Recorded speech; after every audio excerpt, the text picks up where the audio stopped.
Sound of Many Waters podcast, where we are all about empowering women to shine all over the world.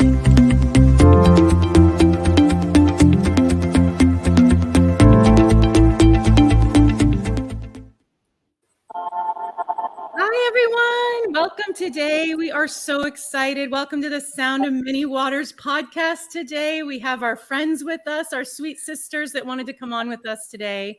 And we just want to welcome everyone that's joining us. We want to thank you for supporting us. We want to thank you for your love and prayers and just joining us today. Please interact with us. This is like a Queen's Round Table, we want to call it, like coffee talk. This is everyone just being authentically themselves today.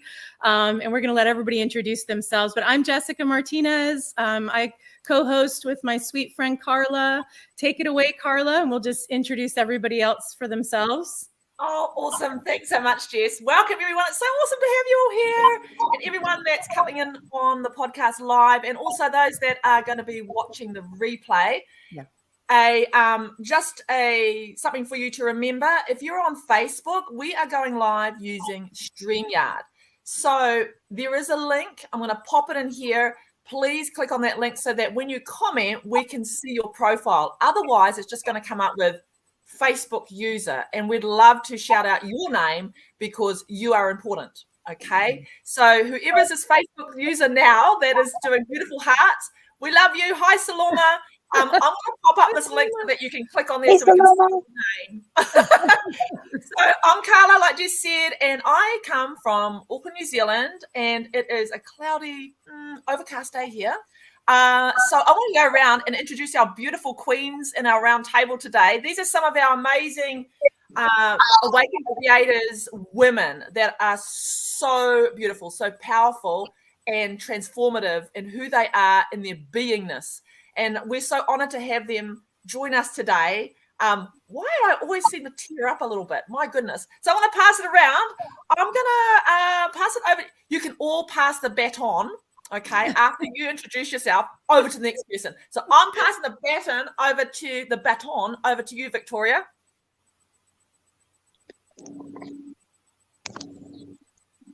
Victoria, you're muted. Hold on. I'll unmute you. Oops. There you go, girl. Okay. I'm Victoria Rivero, and I currently live in Florida. And I met all these wonderful ladies online as the doors have opened wide, and I just jumped right in. So here I am. Yay, welcome. So happy to have you. Thank you. Yeah. Pass it on, girl. Tell us who's next. Pass it. Okay, over to you, Shayna. Yeah. Knew I was going to be next. I am Shauna Leeser from Austin, Texas. And I believe I met Jessica first. Had an amazing session with her. And opened many doors and connection and divine appointment. Yes. So I'm very grateful to be here and share space with you guys. Yes, we're so happy to have you too, sweetie. And tell us about your group. Throw it out there. She's got a group of over 900 people. Oh, yeah, it just hit 1,000. I don't know how. I don't even maintain it guiltily. Have to admit that, but I plan to soon as I'm walking into new territory, and a lot of people need more support. So I love that you guys are already out there and doing this now because it's very timely. Yeah, so tell us the name of your group. I love it. It's Abba Cadabra, ABBA space CADABRA. And actually, when the Father gave me that name, I had no idea that the root word in Aramaic and Hebrew is, it shall be created in my words, and Father, Son, Holy Spirit, the Abacadabra root. So it's like, I'm not that funny. So when he first said, Abba Cadabra, ha ha ha, I'm like, okay, this is your humor, not me. but it took my older brother, to say, you know what that means, right? You know what abracadabra means, don't you? No, what does it mean? And that's when I dug deeper. So That's powerful. I love that. Yes. Yes. That's so powerful. I would love you to actually, if you could later on, pop your link into this live so people can just see Join where you. you're at, and they might want to, connect with you as well. So do that. That's awesome.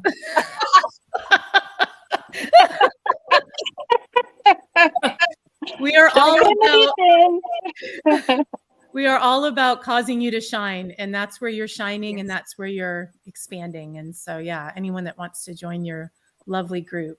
So thank you, Jessica. Yeah, absolutely. Thank you, Camilla. Yeah. So Okay, Patty's on. Who's next? Go, Jeannie. I'm just going to call it out. Oh, there we go. Step right up. The price is right. Okay. I'm Jeannie Pantalillo. I used to call myself Jeannie Appleweed for a long time, so I didn't have my name Pantalillo out there, but I'm Jeannie Pantalillo. And I believe I knew Jessica from before and came on board into the group, and it's just so wonderful in all ways. So happy to be here. We're really having fun, aren't we? We're having authentic time and fun, aren't we? Totally. Yeah. It's so good. It's just so good. And having a really good time. Thank you. Thanks for coming on. Yay.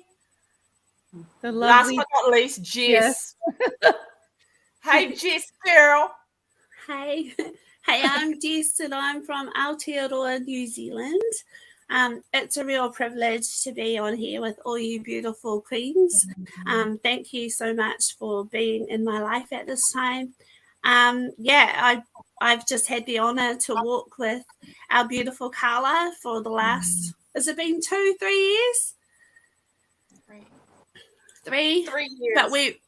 But the last year we've been really connecting, and it's just been a real honor just to be amongst some real beautiful women and awakened creators.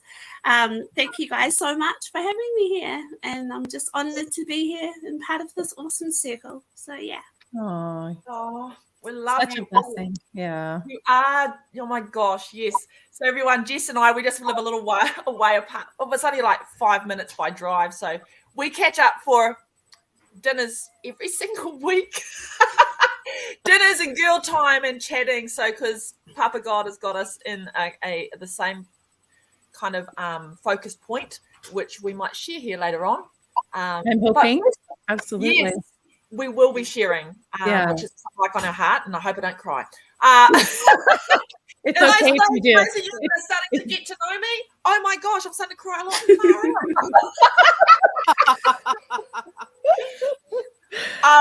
So before we came on, and in the back in the green room, I call it the green room because everyone that's coming on live, we're on StreamYard. You're in the back end of the green room before we go live. So we have a bit of a chat, and we wanted to honor one of our beautiful sisters, Avril. We've got a messenger group that we just jump on, go, whoever can jump on and do video calls and everything like that. But Avril put in something in there this morning about the divine feminine. And we wanted to really touch on that to honor Avril and every single woman.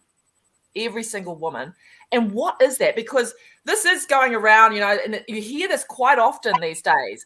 But I think because of the religious mindset, I've had someone come at me about that. Oh, that's da da da da. And I said, well, it is what you think it is. What you believe is what it is.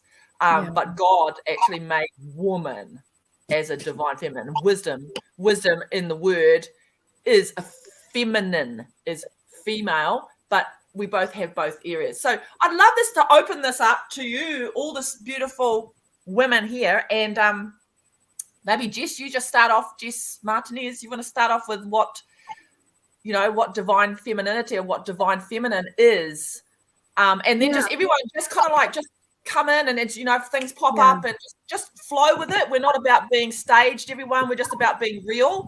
And you might just get some stuff that it might grate you. And that's okay. It's totally okay, because things come up to come out. And this is the way the Father's moving now. Things come up to come out. So go. I was just going to say, I just saw something pop up of Diane asking if we're seeing her chats. So I don't know if she was trying to come on because she was supposed to join us, or if she's just wanting to stay and talk on the chat. Oh, okay. Yes, Diane. Hold on. Here we go. Yay. Awesome. Hi. Wonderful. Yeah, I was just trying to figure it out. I'm like, I was saying hi, ladies, and I didn't see my name on the list of comments. And I'm like, okay, maybe they're just. No. So introduce yourself, and then we're going to talk about divine feminine. Okay. Well, my name is Diane Thalamanthus, and I just recently joined Awaken Creators, and it came at a significant moment in my walk, which has really like spurred me to where I'm seated in the heavenlies in my concept and my understanding. That's huge. And I just want to thank you for that, this little platform, like what Carla mentioned in the sharing and the discussing, how it just helps bring clarity. Absolutely. Welcome. I'm so glad you jumped on. Thanks. So my awesome. boss is out. But we won't tell anyone, will we? Yeah. No. This isn't going all over the world, I promise. Wait, so Diane, where are you at? You're in Central Time, right? So you're in Texas? San Antonio, Texas. Okay. Mm-hmm. And I'm above Dallas. And then girl, I'm in Austin. Yeah, Sean We're gonna have to meet up. Yeah. So we have. I'm in Ohio. I'm in Ohio.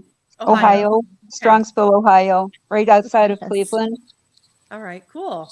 Mm-hmm. Well, we were going to discuss divine feminine, and it's new for me too. Last year, the Lord just started to open me up to this. I heard a beautiful teaching. It was like 20 minutes in a group that I was part of, where this woman's kind of been going after the origin of divine feminine and masculine, the way God intended it to be, for a while now. I mean, many, many years. And so she kind of just did like a 20-minute presentation, and I was blown away, you guys. It changed my marriage. I was raised by a single mom, and it was masculine all the way, right? We get it. I'm a career woman. So it was like, of course, I'm a stay-at-home mom now, but I was a big career woman, and still kind of entrepreneurial, but it's just, I can do it myself. I literally had to sit down and allow I'm married 22 years now. My mom would be like, you need to let him do something. Like, men need to feel needed. So for a lot of my marriage, fast forward of all of that, I've been a very masculine role. I am a fighter, not a flighter. My husband's a flighter. And so the kind of a role reversal, I know this is very common in a lot of marriages. And for us, our marriage we've had marriage counseling off and on. And it has been a hard road for our marriage. And take a little bit of responsibility for that, because as the Lord showed me, I was having an encounter with Jesus, and he was saying to me, don't you see that I always come to you and put you in these ballroom gowns, and I'm carrying you, and I'm always in this feminine role. And I had never really seen that before, but I was getting more passionate with the Lord. I was getting into that intimate place, and then I would hit a wall, and I was going after it. Like, why am I hitting a wall? And here comes this teaching. And she talks about divine feminine, just like our sexual organs, we're the receivers. So that's the overall mask of divine feminine. It's about being the receiver. It's about being a safe place to fall. It's about being that gentle, meek spirit, right? That not a fighter, not up in your face. Now, don't get me wrong. Women are strong and powerful. And so you've got the masculine, who's the container. Started talking about that. And here I'm like, I am woman, hear me roar. I am free. Don't try to contain me, And my poor husband's like, our finances, like, we need a budget. And I'm just like, whatever, like, I don't like to be contained. And I realized how much there was a double fold thing that happened for me. I realized my role, because God Jesus showed me in this encounter that whenever my husband and I fight, we were like two rams. He literally showed me two rams with their horns bucked. And I was like, oh gosh, that's two men. And he's like, mm-hmm. And I was like, no wonder my husband runs, because I will take you down, man. I'm a fighter. And I fight to win. And so, yeah, I had to sit down, but I humbled myself to my husband and I said, I've just had this huge awareness come into my life and I don't even know what that looks like. I don't wear dresses, you guys. I've even started wearing skirts and dresses just to try to encapsulate what it feels like to be feminine. I told him, when you come up behind me and wrap your arms around me, that makes me feel little. That makes me feel like a woman. So I said, can you help me? Because I don't know how to do this. And I started just wearing makeup and dressing up. Now, this is an exterior thing, but for me, it was embracing gentleness, feminine. It was reminding me on the outside what I was on the inside. So I don't know how other people have entered into this, but it became a journey just recently, guys. I think it was the beginning of 2022 for me, where it happened kind of at the end of 2021. And it was like, as I came into 2022, and can I just tell you that it was like my husband literally got a breath of fresh air and hope for our marriage for the first time in I don't know how long. And I had no idea I was the reason why it wasn't happening. Because he said, I had no idea. I thought this was just going to be you. And this is what I was going to have to deal with the rest of my life with you. I mean, to be honest, that's kind of where it was at. And I felt terrible. I was like, no, I've just never known. So I haven't arrived. I've just had an awareness come in. So help me. I'm going to look into this more. I can share more later, but I want other people to share. But that was kind of the beginning for me. And it's only been a very brief time. And I have helped a lot of other women, and it's changed my kind of intimacy with Christ. It's changed my marriage. I started getting lingerie. I'm just going to keep it real. Like, for the first time in our marriage, God healed me of shame almost immediately after this divine feminine thing. So, and then about 6 months later, I was healed of rejection. And that has, so much has changed in our marriage and in our lives, and just me personally, and just me helping other women, because so many of us are leading masculine types, and we don't know what it looks like to be a powerful, fiery, beautiful force. Like, the man's the container. And this is the way I explain it. It doesn't seem like many people get it, but this is how I see it.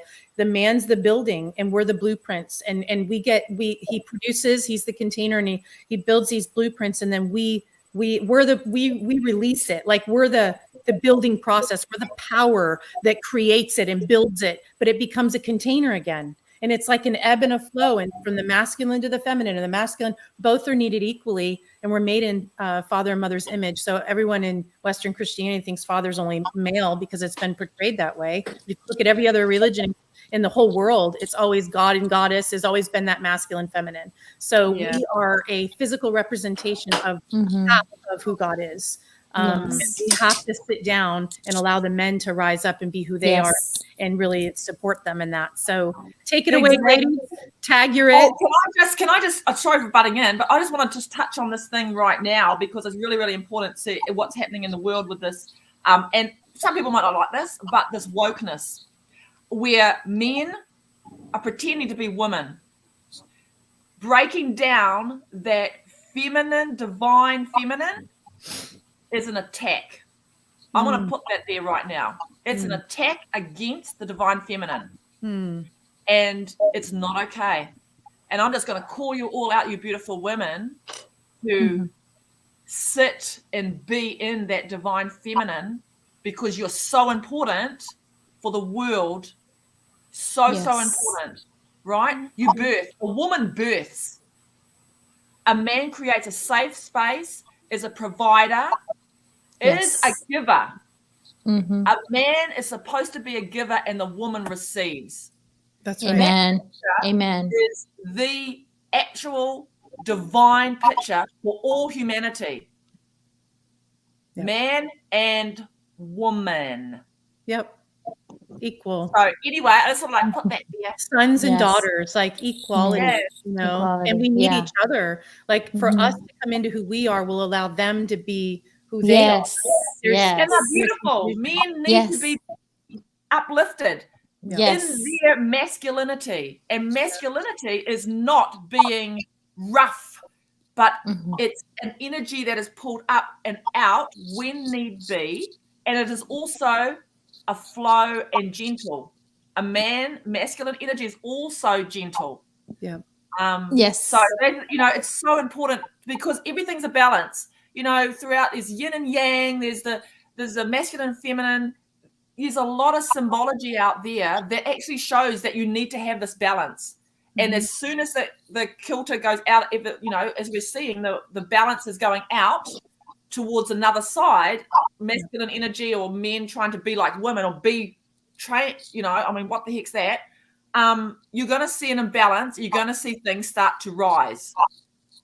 And the men, as the going out, is the electric force, and the woman sits back and receives the magnetic force. So even on a scientific, side of it, that's why the balance is so needed.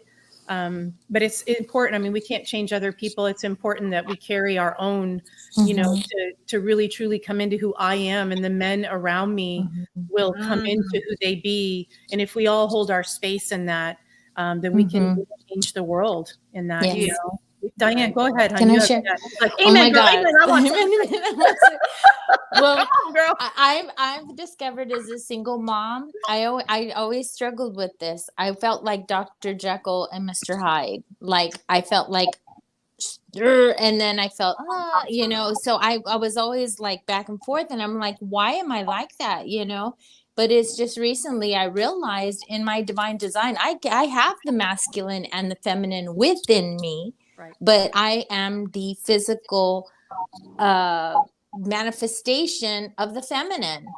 And it's like, because I always had to rely on that masculine to rev me up in order to make decisions, to be the provider, to be the head of the household. And yet at the same time, my feminine really took a whipping to where, needless to say, look, I still struggle. I'll no makeup, hair's always back, kind of thing. But it's just that it was that drive, that DNA, and I just didn't feel feminine, but I would do my little spa treatments every so often, to remind myself, hey, I am a woman. I'm not a man, but I so identify. And I believe God's really, really diving in and tuning in and getting us to that place of understanding who we are. Absolutely. So. Absolutely. Anyone else want to share on that? Okay, unmute yourself. Shauna. Gosh, I don't know where to start. You could start in so many places. Well,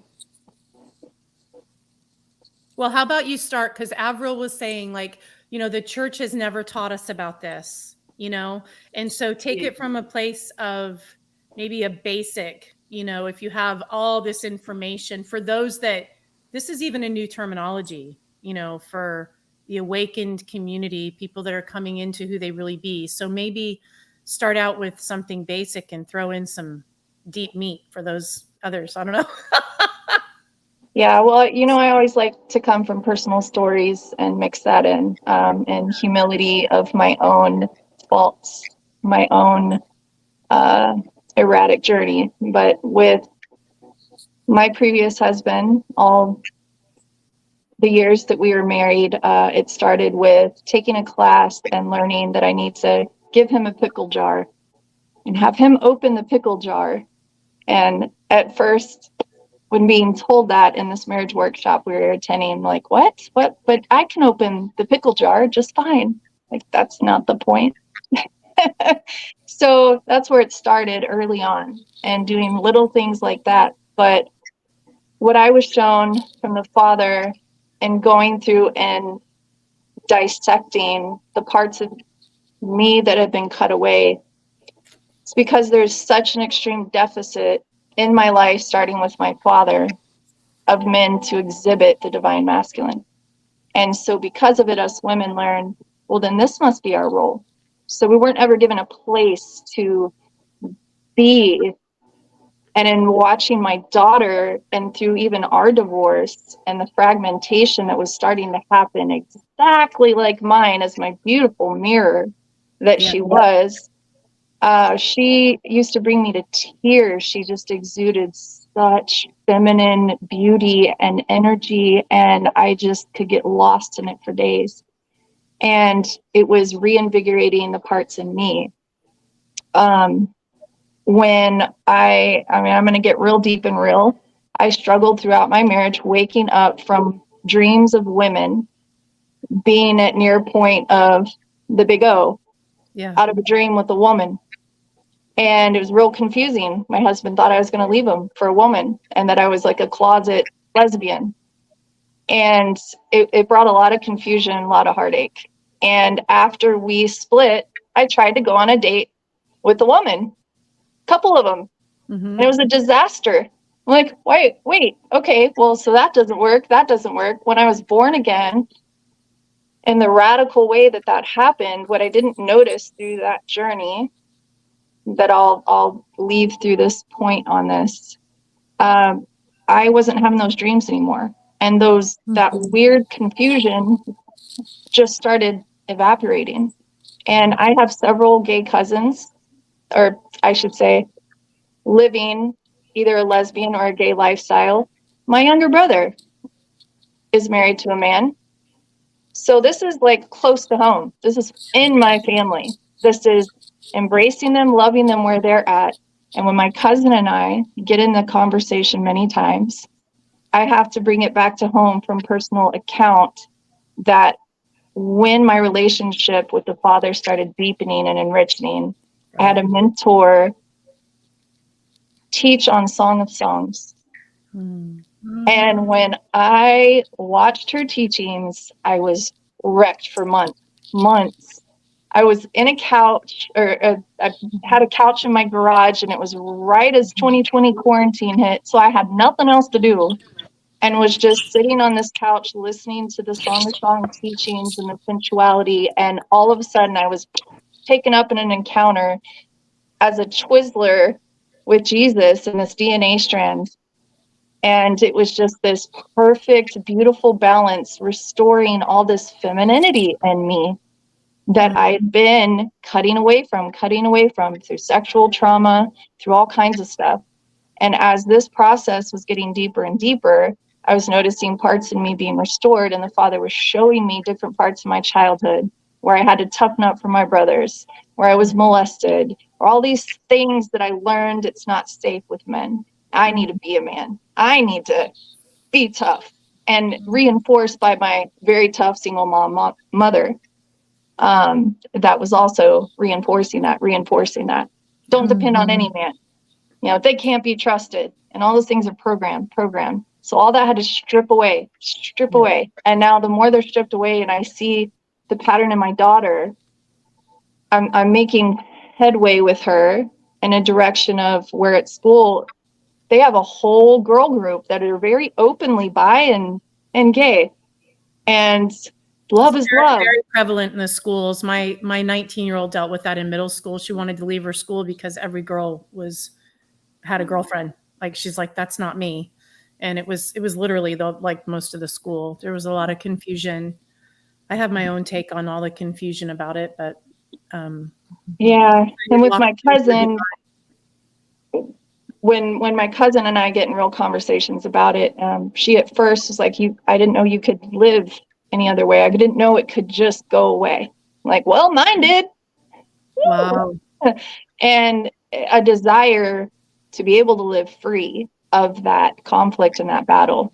And it's heartbreaking because when I have others come to me wanting help in this, like, here's how it happened for me, but there is no cookie cutter. I can't make an elixir. There's no, it's for me, it was relationship. And the more I was bonding and just being blasted wide open of the areas in me I had cut away from. And as you know, Jessica, in our session, even, you were like, whoa, okay, yep, I see the divine feminine's coming in. And I had all these problems with my left arm and wrist and neck.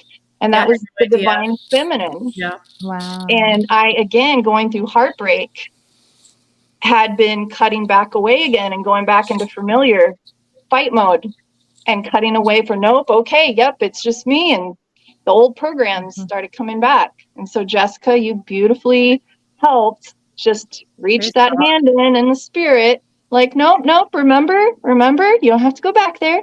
Don't go back there. So, yeah, that's all I got to say.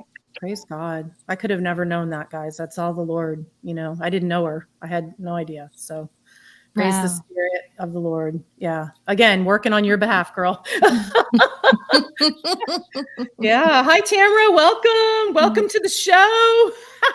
Yes. Oh, you're muted. Will you unmute her? I don't know how to do that. I'll unmute her just one moment. I just muted her because I could hear she's everything. driving. Yeah. Gotcha. Hold on, Tamara.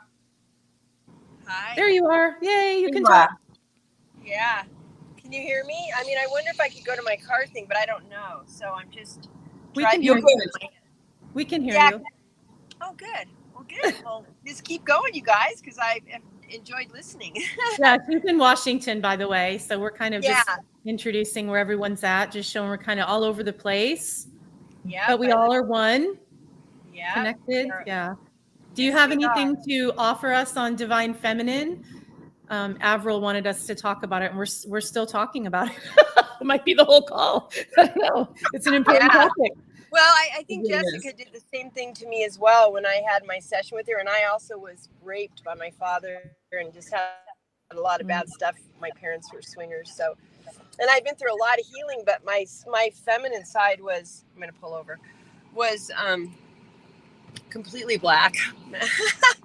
And so, and I had troubles with my left shoulder. That's really good to hear, you know? And so, and so she said, oh my gosh, the light's going in.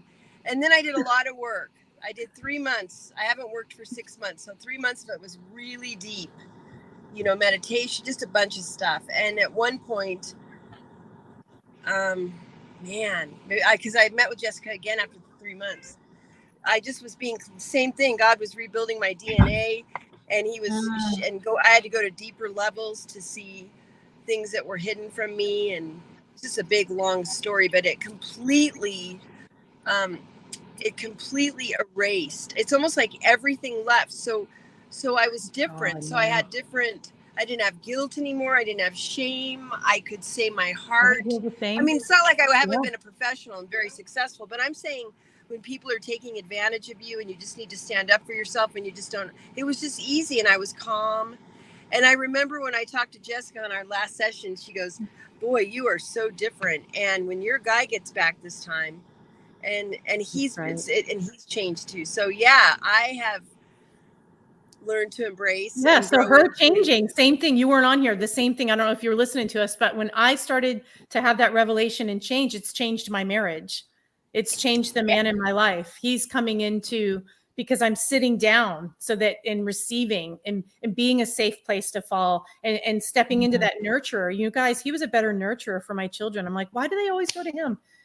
He just sits down and they all just come to him. And I'm like, I got to run. Because I never just sat down and allowed and just rested and just became that nurturer. But it does. It's like when you start to heal the divine feminine, their divine masculine is just getting healed.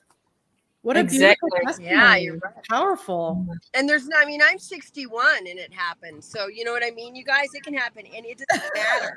Yeah. You can teach an old bird new tricks or whatever they say. I'm not old. But over here. I have my own hippie world here. But I do see how my life has. Yeah, I'm just so happy. It's always been for the last 30 years. This is my journey, but this is Jessica. Thank you. Oh, praise God. Absolutely. Yeah. Girl. Hey, man, only the Lord. Because like I said, didn't know you either. It's all the Spirit of the Lord. Yeah, I thought you don't even know what you're doing here. Show up. I just show up. We all just show up and go. But no, praise God. I'm grateful for that. Thank you. Yeah. Jess, have you got anything on that side of things? I mean, because you've got a lot. You've got what you've been through, far out, girl. Whatever you want to share. I'm not going to push you, but whatever God leads you to. Yeah. I guess for me, I thought divine feminine was someone who was exploited, someone who was abused, someone who was taken for granted. You know, I watched a mother just be taken for granted all the time. And so for me, it was almost like building those walls of being strong and not allowing anyone to come past there. you know, just hearing your story, Tamara, wow. I was abused for the first 15 years of my life by numerous people. So my father was a president of a black power gang, which over here is a very big, gangs here were very huge. My father was one of the first patched members.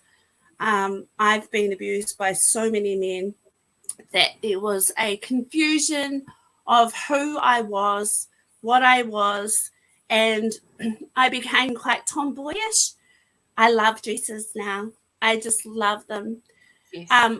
Coming into it in 2022, I guess for me, Papa God took me on this journey of divine feminine and allowing, and I guess for me, he spoke through the Song of Solomon, just like Shana. And just being able to dance and move with Papa was a massive thing, because for me, I used to love dancing, but it got me into trouble. For me, wearing dresses got me into trouble. So I hated dresses. I was disgusted. I always had to have this perfect body because that was the image that we had been taught. You know, you have to have this perfect body. But I wanted to always cover my body because I was taken advantage of so many times by so many men. And the love that I knew was either black or blue, if you get my gist. So there was so much in that whole capacity of knowing who I was and divine feminine, watching Carla and the way she radiates. I mean, if you guys get to see her face to face, you will see her walking in her true divine femininity. And for me, it's inspired me to, and yes, we go out a lot. We go out to dinners, we wine, we dine, we have you always fun. look so beautiful. What I call you girls, the leopard girls. You both had leopard on one time. I'm like, they're just, I looked at both of you going, they're so feminine. Like, I didn't even know that about you, Jess. Like, I looked at both of you like, look at these feminine, hot women. I mean, they just look so fancy. We go out because we love it. We love to just, we go out to just be. We go out to be. I got chills all over us my body. in the environment, wherever we are, to release us into the environment and who we are. And we go out to have great food and great conversation, and we do meet some people, like just sharing, you know, it's beautiful. But sorry, Jess, carry on. I mean, my gosh, I'm captivated over here. I get chills all over my body. Yeah.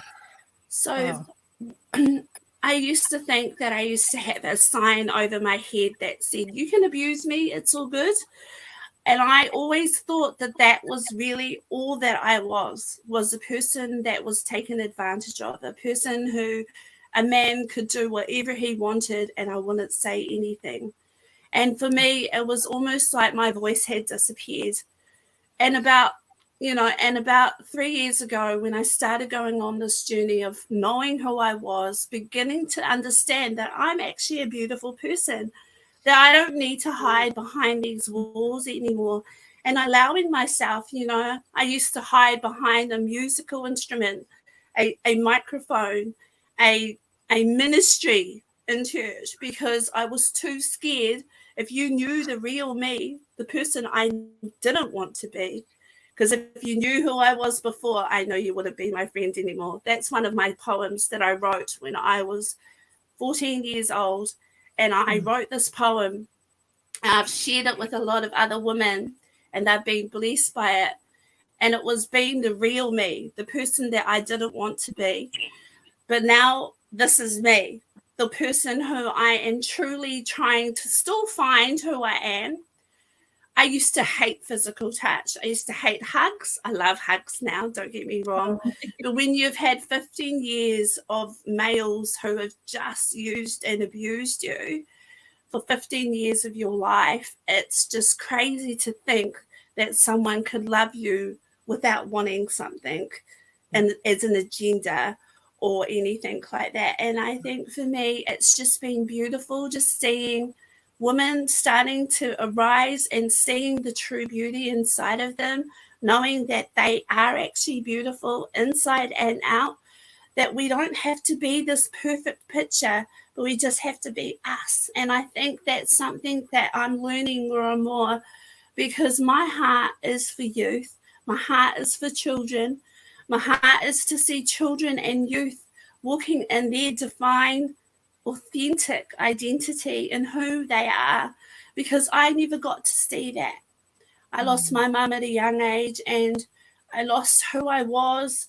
The person, my mum was this person who was beautiful on the outside but broken on the inside. And so for me, it was all about making sure that the appearance looked good. No one saw the secrets behind the doors. So even when I started to share my story with some of my really closest friends, they were shocked. They were just like, what? Did that really happen to you? Yeah. And I just realized I just wore so many masks over the years because I didn't want anyone to know. Who wants to know about a child who was abused and never ever spoke up?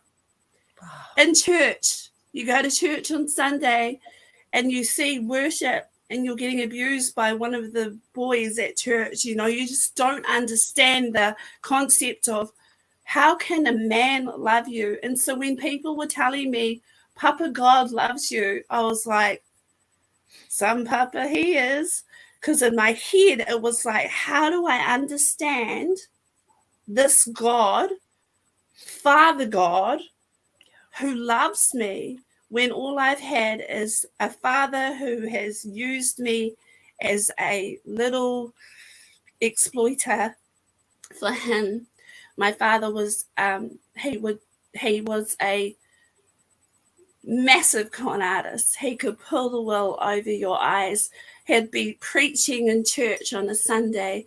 He'd be ministering in youth. And I'm looking at this man who was a complete different person, who would just beat my mum to the pulp, beat all of us to the pulp. And then he's up there on a Sunday morning preaching, and everyone is like, wow, your dad is so amazing. And I'm just like, what? Are you serious right now? You know?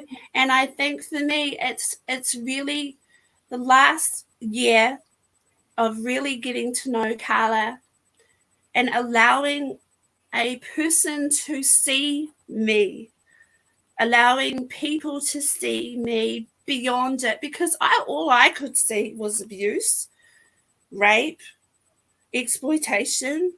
You know, I was supposed to get married at 15 years old to a man who was he was nearly 40.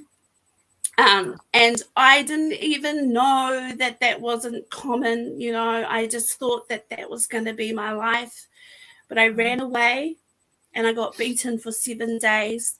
And it was the best thing that ever happened to me, because I didn't have to marry that. You know, people say, oh, but Jess, you're so lucky that you didn't have to go through that. Yeah, but I still had the fragments of that trauma that allowed me to build this false facade where no one would really see the true me. And now the blinders are off, and I now enjoy wearing dresses and looking gorgeous and allowing myself to actually be okay with wearing a dress. I know it sounds ridiculous, but I used to wear dresses and I'd get abused. So there was like this aspect of, who am I? This is me. And I'm walking, I'm still learning how to walk in my true divine feminine energy, but it's just great to be around Carla, who really had, you know, I've seen this beautiful woman grow.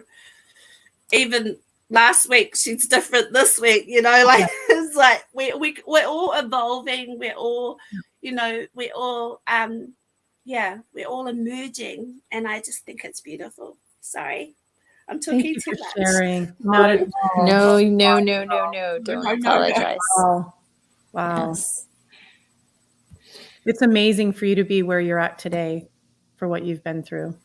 I just commend you.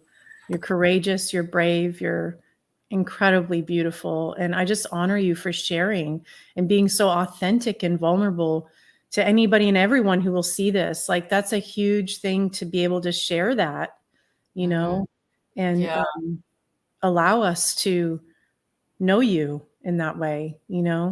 See you. I mean, you're beautiful. I'm just in awe, truly. I wanted to, because it just kind of like comes off the back kind of what Jess was saying. So I'm crying. Far out. Every single podcast, if something's happening, I'm crying. It's just energy release, everybody. Yes, it's a good thing. It's a good thing. Woo, shake it off, shake it off. Anyway, this is going to be, I'm just going to put it out there because I think everything's okay if you look at your past. For me, looking at my past is now I have empathy for specific people. So before I knew about Jesus, which is only like, it'll be nearly 11 years ago since I started walking with him. And interesting enough, I was the only, we got 3 girls in my family, and I was the only girl, I'm the eldest, that was actually christened. The other 2, my sisters, weren't christened. And I've always been like, talk to Papa about that. That's an interesting story, but I won't go there. But I'm a single mum since my son's been 18 months old. So he is nearly 16. Before coming to the Lord, before Holy Spirit led me, no man led me. It was like one day he just spoke to me and I was like, okay, I'm going. I picked up my car keys and drove to this place and just boom. It was like, wow. Before that, I was very, very, very much, those that don't understand this kind of wording, very much of the world in worldly sense. And what I mean by that, I was looking for love in all the wrong places. Man, girl. Oh, yep. I was looking for love. And I thought I was very, again, this is a terminology that some of you might not know, but I was very Jezebelic. Very, very. And that means that I would use my wiles to get men physically, because I thought the physical meant love and acceptance and knowing me. And when I was a little girl, I was molested by 2 people that were sons of friends of the family. I know that in my late 20s, I'd had a few drinks too many. And I did have a boyfriend, but I was at a party and I kind of like was staying at this place and went to sleep. And the next morning, I was so out of it, I think. Well, I must have been anyway. But I woke up and I had these marks on my knees, like my knees had been pried apart. And I know I was raped that night. So from there, it spiraled into all this. I was on online dating apps. And it was nothing for me to have 3 or 4 men on the go at once. Wow. I looked at, seriously, I thought, wow, if I'm doing that, I might as well get paid for it. Yeah. Why not bring the money in, honey? Yeah. I was a single mum. I had bills. Yeah. Trying to make ends meet. So I seriously went around to some brothels, because it's legal here in New Zealand. I was interviewed. I had a look at the premises. Never went down that line, but I became a hostess at one of the brothels here in Auckland for about, I think, 4-6 weeks. I think it was about 6 weeks. And I did what they call the witching hour. So from 7 o'clock at night through to 7 o'clock in the morning. The things I saw. Oh, I can only imagine. the things I saw. I'm telling you, I didn't realize at the time, but I was a bit of a pimp, actually, because I would go into the bar side, so I'd see people come in, men and everything, like, come in, especially in that time from 11, 12 o'clock at night, 3 o'clock in the morning, coming through. And then I would, bring them through into the bar, and I'd match them up with women. I'd have a chitty chat. Oh, look, da, da, da, da, da. Nothing for me to go up the stairs when they want to extend their time with an FPOS machine. But the big thing is this. I know what those women go through, and I can talk to them, and I can be with them, and I can sit with them, and I can help them by just being with them now. Yeah, absolutely. But on the other side, from that, I started, like I said, nothing for me, 3 or 4 men on the go at once. It was just crazy. When I gave my heart to the Lord, that lustful desire of thinking that was it, gone. I have not been with any man for, it will be coming up 12 years. Wow. 12 years of being set apart because I'm waiting for my husband. And I don't care what anyone says. I'm waiting for my husband. Yes. Because that's important. Because where I'm going, I need the man, my husband, because we'll be doing the same thing. Mm-hmm. Involved. Jess and I are involved in a space that is a lot of people might not like to talk about, but it's real. And that's sex trafficking of our children globally.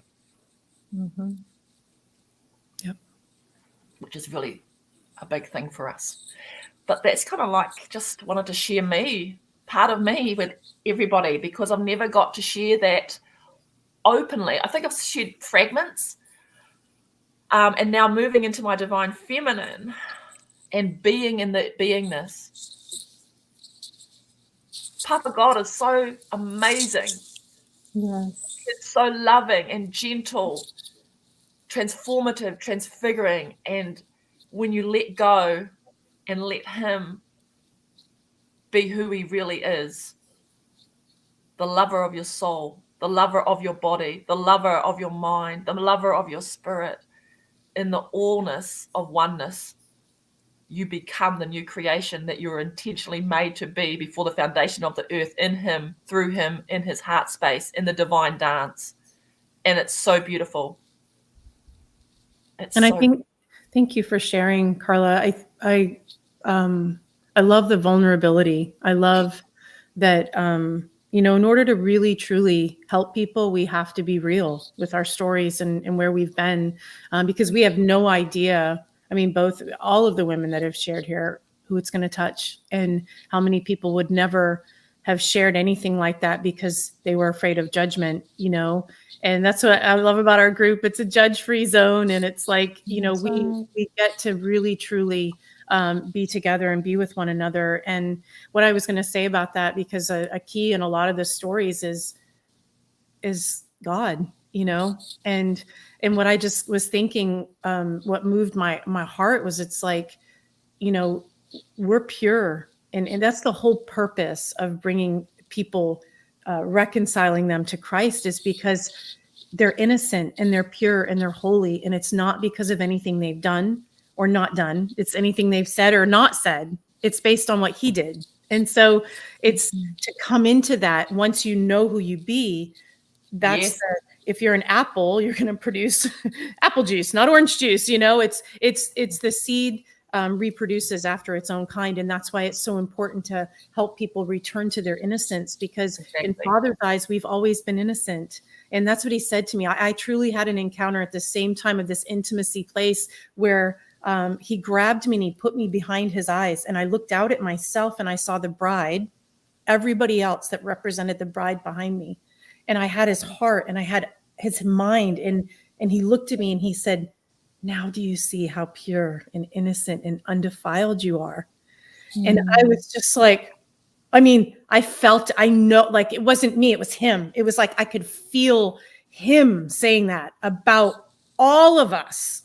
It's like, it is never going to be changed based on something I do or don't do. It's never going to be changed based on if I say the right thing or don't say the right thing, like the sinner's prayer or whatever. Like that literally, like it was done through Christ. What he did was enough, which makes me enough, because I believe in what he did, So I look at that and it's like, that's the beauty that we see all in Christ, right? If I see you in Christ, I don't see what you've done. I can't even judge it because he's not judging it.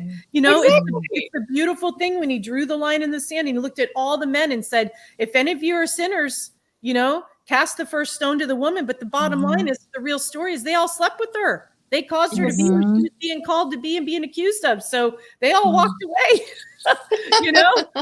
Yeah. So that's, wow. It's just so many stories of redemption here and reconciliation to who you really be. And that's innocent and pure and undefiled. And nobody can take that from us. Nobody can change that story, and that's free. That's a free gift from Christ for everyone. From, Jesus made it possible for us to know that truth, and crucified the flesh in himself. We were all in him. Every person we ever look at, past, present, future, was put in him before we ever even breathed a breath. So many, so many paradigms have to be brought down when you look at it that way. Yeah. I mean, it's just a truth, he is the truth. So, and he even said, Father, forgive them. They know not what they do. Yeah. Because we're acting out of not understanding who we are. Yeah. And, I told you guys I was a fighter, and as I'm sitting there listening to Jess, and I was like, like that must be where a lot of my fight instinct came in. When I was 15 years old, I traveled by myself on a Greyhound from the state of Maine in the United States all the way over to California. Took me a month. I stopped at different places, but I had the don't mess with me look on my face. I was a survivor. I had to survive being by myself, a young, beautiful girl, carrying my boombox, my big yellow and black boombox, and my pillow, and my duffel bag, because we didn't have bags with wheels then. What a great invention that is! We're probably so rich for that. But and it was like it started there, but just carrying that air. I was in the Port Authority of New York City by myself at 15 years old at 2 a.m.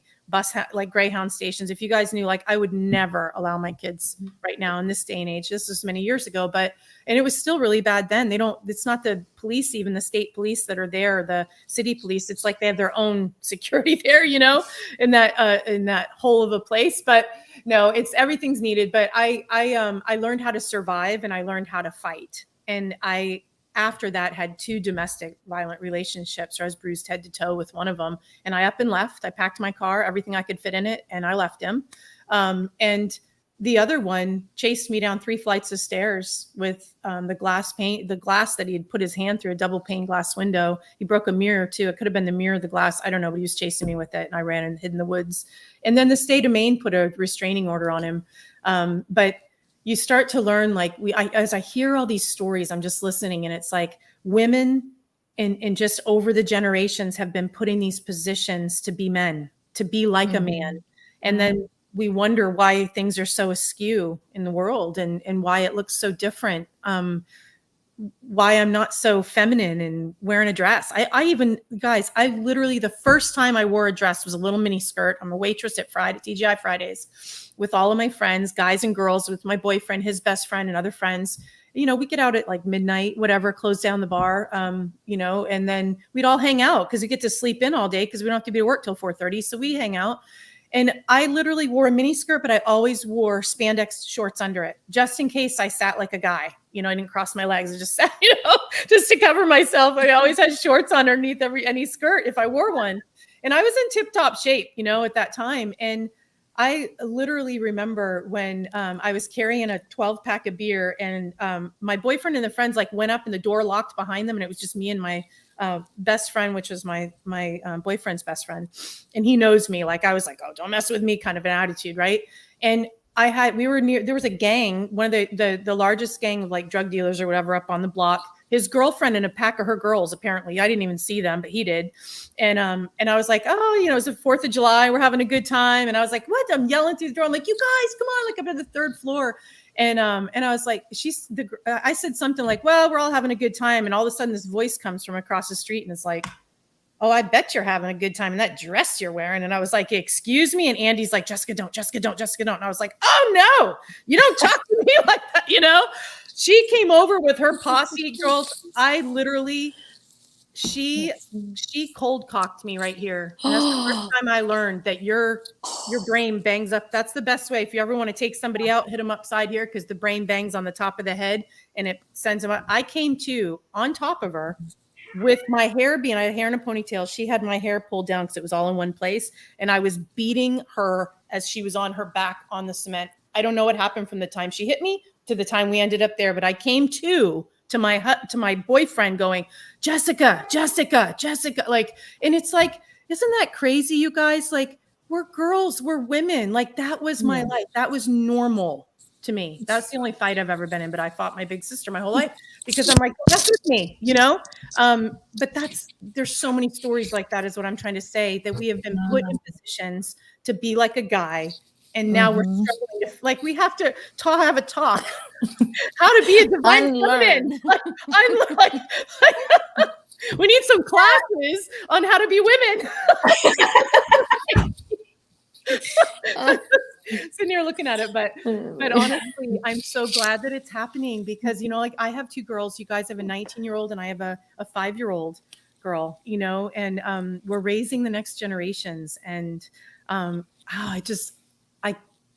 I know it's going to be different for them, and we're learning how to set a different example. And I'm trying to learn how to sit down and be quiet and receive more and be approachable and not, I had this hard exterior that, I came into marriage and then I had my first child and he was 2. And it was so like, oh my gosh, when I would get upset, it looked like I was going to beat him.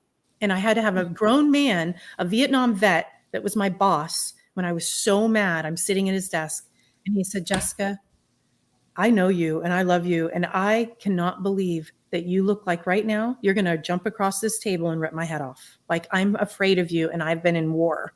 And I was like, in that moment, God used that to say, this is what your 2-year-old son sees. This is what your husband sees when you're upset. And it was just like, and that began my journey of getting out of survival mode and stepping into life and thriving and not surviving anymore, but actually living life and thriving and getting ahead of it. And it's been this long journey because, man, you want to talk about what comes with that? Ego and pride right there. Those are the first 2 things God dealt with me with. And that's a long journey. So I'm still on that one, I think. But man, there's been a long, that's why I've been a hidden one, you know, like over 15 years now, because it's like I went humble and I went out and I got to be in a place where it was like, okay, I'm good just being an intercessor, quiet, like nobody needs to see me. It's the most beautiful place with God, you know, and you want to talk about becoming a humble person because it strips you of your pride because you can't be seen and it's all glory to him. And, you know, but that really does come with it. So how many women have we met that are walking in their divine masculine, but what comes with that is ego. My identity was wrapped on my job and how much I made, you know, like there was, but everything that goes with that. So it's not just stepping in and changing what you look like. It's not, there's so many layers on coming into divine feminine is what I guess I was saying, based on where you've been, your experiences, what happened to you, how that manifested in your life. But man, I'm glad I've started the journey. And I'm grateful to be surrounded by women who you can be vulnerable with and be real with, and we can laugh about it and not laugh about everything yet. But I'm just saying, like, we can laugh about how silly it sounds on the other side because we're starting to learn, like, wow, we are so much more powerful being who we were created to be. And exactly. And when you understand that, on the level of that, just the beingness of who you are, you become unwavering, solid. Nothing can sway you. And you're able to see through Papa's eyes every single person and the beauty that is in them, even though they might not see it. Yeah. Because you've taken time with you. Yes. That's the thing. Everything is done inside out. The world wants you to always react from outside in. But when you become inside first, Yes. looking at yourself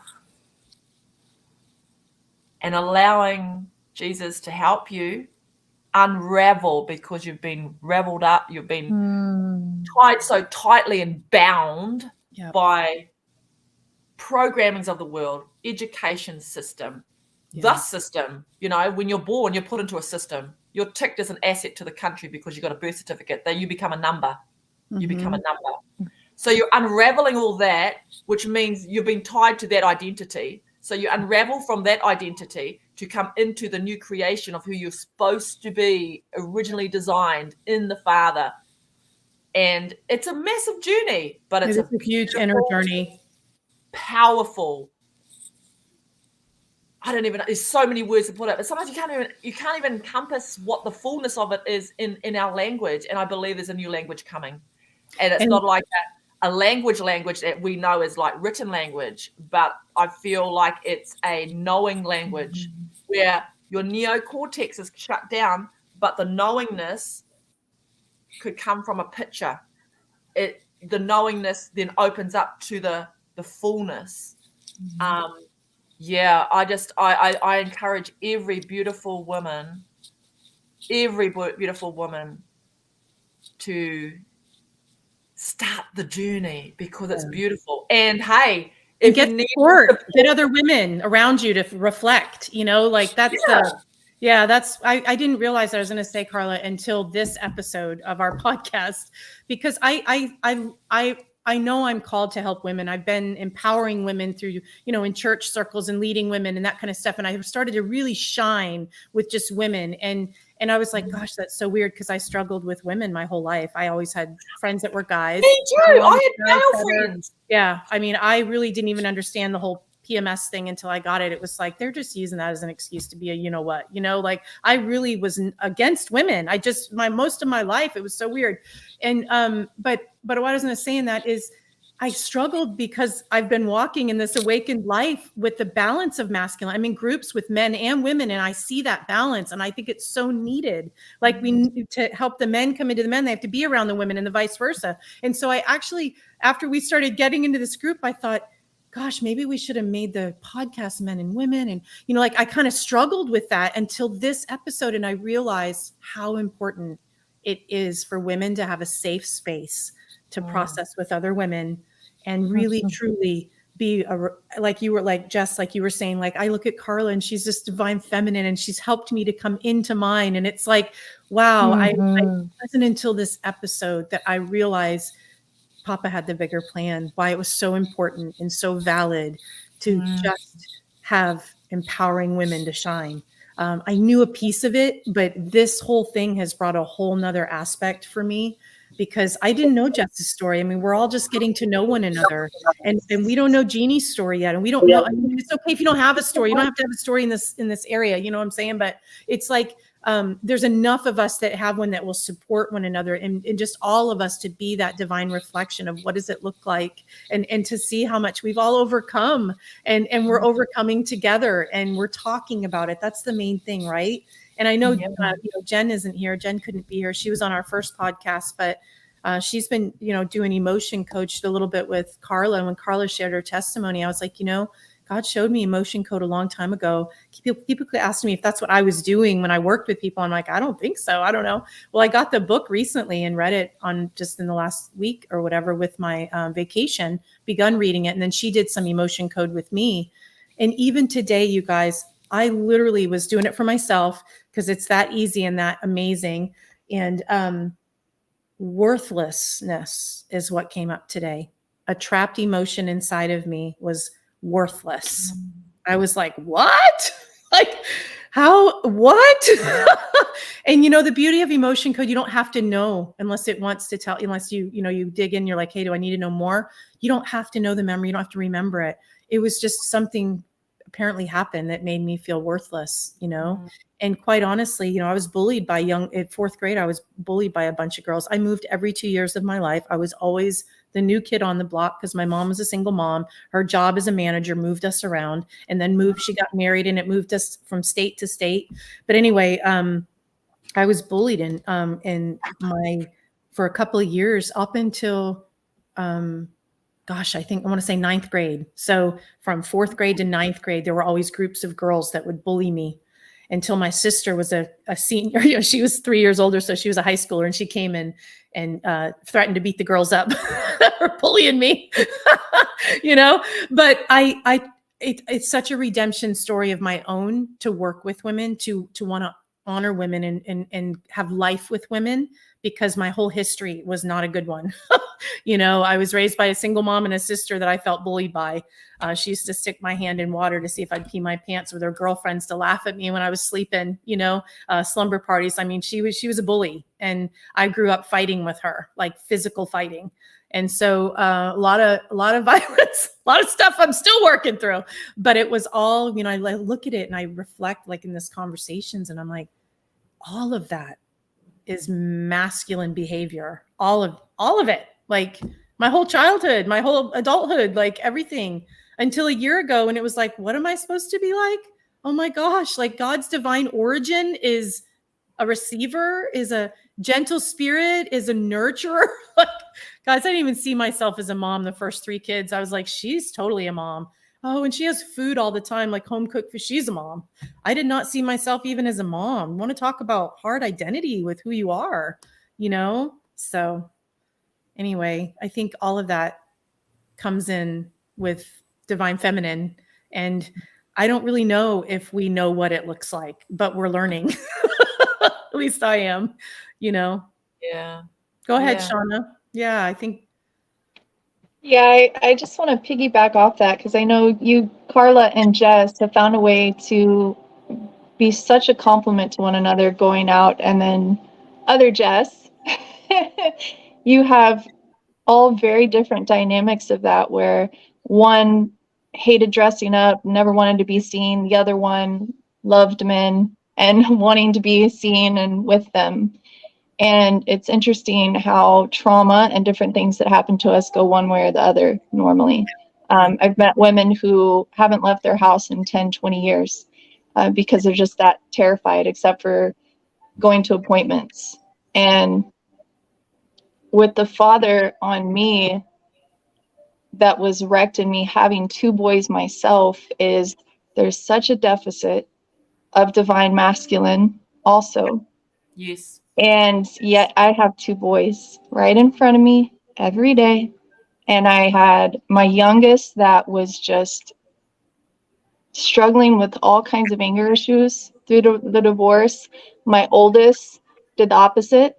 He recluse. They couldn't be more different as the 2 dynamics of men when they get older if they tried. And I've had to try and take both of them to show them the purpose in each other's lives of them having the type of brother they have, to be each other's opposites, and know that this one is jealous of this one because he has masculine traits he does not have, in order for them to learn from one another, because they make up for one whole of being able to learn from one another. But it takes humility, and a lot of men were not shown this. It was, if you don't have that, then buck up or get out. People that don't have fathers. I mean, it's been a fatherless society more and more. Yeah. Look at how many single moms. I mean, they haven't had the father role model, and it's because those guys didn't have the father, and those guys didn't have the father. I certainly didn't either. So as the father is trying to pull me through this, and I'm like, okay, what do you want me to do? What do you want me? Get your oldest to shout, scream at the top of his lungs. He started crying instead, because it was that painful for him to just find his roar to release. And then the opposite with my youngest son, make him the leader, When you leave the house, you have to run to the grocery store, make your youngest the leader. It empowers him. And so trying to raise divine masculine, when I got my own wounded feminine and wounded masculine in this dynamic, Jess, the other Jess, what's your last name? Jess, McRae. Maybe I should do last names. McRae. It's amazing for me to hear how you have learned to incorporate that, and the way that you and Carla now go out together. I had to learn that the hard way. He brought me to a honky tonk, and I'm at this honky tonk with a friend of mine, and I never otherwise would have agreed to this, but he was working in this and trying to pound it into me to get me in the most gentle, loving way, of course. But I get to the honky tonk and I feel different than I ever have. I am buzzing with Holy Spirit. And the first guy comes up to bring me on the dance floor. And I've spent the previous rest of my life, I was just like you guys, Jess and Jess, no dresses. I only would dress up for my ex-husband because he loved having the rocker wife. So I would play the role of the rocker wife. And that was it. But rocker wife, yay, I don't have to wear dresses. Wear jeans and a black shirt. We're good. But at this honky tonk, it was a different dynamic than I had ever been in. Because I think you touched on it, Carla. I was seeing each and every man through the eyes of the Father. Even through the brokenness, even through the horniness, even through the agendas. But he was showing me the roots of their agendas, their unworthiness, their insecurities, their feeling this is what it means to be a man, because it's all they ever saw of their father. They all, the uncle that was a good example. And as I'm seeing it, it's liberating parts of me that have been a victim my whole life and had to be healed of that victimhood with men. And it's a hard balance going through that to be able to embrace and open up to. And I just can't even imagine. I commend you, Jess, and embracing that, because you're one of the more extreme that I've heard. Mm-hmm. And what a powerful testimony to say, despite that, here is our God. Here is our God of reconciliation and restoration, truly, fully. Because I just have tastes here and there of moments all throughout my life, bad situations throughout my life. You have pushed through so much trauma of being trapped for 15 years in that, and that's in and of itself, that trappedness. I tasted in the Air Force when I was raped and had to hide in my car in my clothes locker under my dirty clothes. So if they opened it, they wouldn't see the dirty clothes. But in comparison, it's just a wisp, and that caused so much damage. So I commend you, and you are an inspiration, all of you guys, and so many different aspects and ways that the Father's brought you through. So yeah, I want to show my appreciation in that, of hitting on that aspect of what you've pushed through to be surrounded by the sources of trauma and yet still shine, and yet still allow the Father to work through you and be who you're created to be. Yep. Amen. I love that, Shana. Thank you. And I want to reiterate that as well, like just every word that Shana just spoke, and those that are watching as well, we just want to honor you for where you're at. And where you're at is perfect right now. Where you're at is perfect right now, because every moment is the unfolding of who you are. And it's so beautiful. So beautiful. Hey, Victoria, I'd love to hear from you.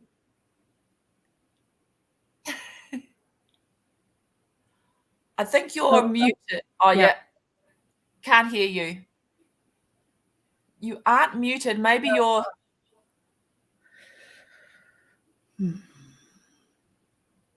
Can't hear you now. I think it might be your audio on your side. Yeah. No. Now you're muted. Now you're unmuted. Now you're muted. That's okay, sis. Maybe if you go out and come back in, it might reset itself. Technology, everyone, you know, it just likes to play with us. No, we can't hear you. And then Jeannie, I was going to see if she had anything to share, but now she's gone. That's okay. That's okay. Here she is. Peekaboo. I'm here. I'm just trying to get a spot where it's not so bright and and my light bulb is flickering. Just trying to find a good spot. What would you like to share, Jeannie? Yeah, we can see you. Me? Oh, golly. Oh, this, I kind of have my take on the divine feminine and the divine masculine, in that, well, we all know that we have both, right? Mm-hmm. And I'm feeling very, very peaceful and very, very happy, because I am marrying. I am marrying within. Mm. And I also have, and I'm rebirthing myself at the same time. You know, it's all happening together, and it's very lovely. And I feel there's so much information out there. There's so many different ideas on all of it. And I feel that we take what feels the best, what feels right to us. And all of this talk about the twin flame, you know, and everyone is searching for their twin flame. I believe our twin flame is within us. That's what I feel. Yeah. And we've always been together. Mm. And we're rediscovering one another. That's how I feel about it. And it's I've heard that term come up a lot, actually. Twin flame. Mm-hmm. Yeah, I never really put a whole lot of focus on it. Yeah, because it's like, how can you be out searching for a twin flame? It's so difficult to find the perfect match of a partner. Tom and I, we've been married for over 20 years now, and he's wonderful. I love him dearly. There's things that are different about us, though. You know, there's a lot of differences that we have. And I will always love him. He's a wonderful being. He's a wonderful soul and man. But I'm starting to feel, not starting, I think I have, the twin flame. It's us in union together. And no separation, you know, no separation. No separation whatsoever. And as you were speaking about your husband, I was like, and I've said this to other friends of mine, I think I said it to Jess the other day, Jess McRae, I said, I wouldn't be with someone that's like me. I need someone that balance, you know, that is the balance of yin and yang. I mean, I think I'd be crazy. I'd maybe go living for someone mad with someone exactly like me. Yeah. My husband and I are total opposites. In fact, after so many years, one of the first things we had in common was our children, and then building our house together. That was wonderful to build our dream home together. And when it came to an end, it was very sad for me because it was something we had in common. I was like, what do we have now? Okay, we can live in the house, but what are we going to work on together? Like, what can we come together and find in common? Yeah, he's very, very, very different. It is hard to be that different, but we get inventive. We get inventive, don't we? We find new ways to unite in common areas. We just get inventive and we figure it out, and we just go with the flow. Yeah, because I don't know about you guys. I don't like conflict with my partner, with my husband. I don't like conflict. And yet sometimes conflict has to happen. Mhm. You have to stand your ground on things. Yeah.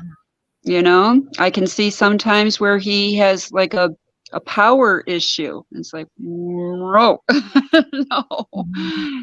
But at the same time, it's exactly what you're all talking about, that you need to let him open the pickle jar. You know, Yeah. they need to open that pickle jar. It's part of that male thing, and it's okay. It's good.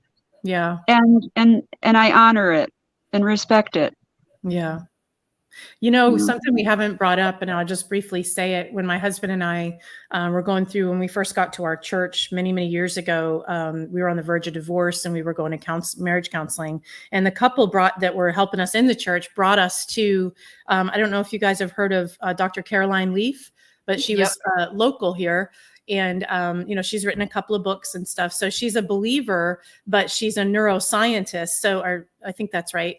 But she, you know, she studies the brain, but so she could give it to us from God's point of view of the way he made male and female. And literally so much fell off of Tony and I just sitting there like, oh, that's not Jess. That's the way God made women. Oh, that's not Tony. That's the way God made men. And it was so beneficial. So I would love to throw that out there for anyone in marriage that would like to read her books or maybe watch her in some way. But one of the biggest things I remembered, which was so funny, is she said, women, we process with the frontal lobe, so it comes out our mouth to process. That's why we have to talk it out. That's why we need our girlfriends to talk. That's why we want to talk to our man about every little detail. And he's like, just give me the facts, you know. But they retreat to the backside of their brain, so they go in their cave to process. And that's why they go quiet. That's why it's called, you know, everyone's heard of the, you know, men need respect and women need love, or what it love. That's why you need to give them space. Yeah.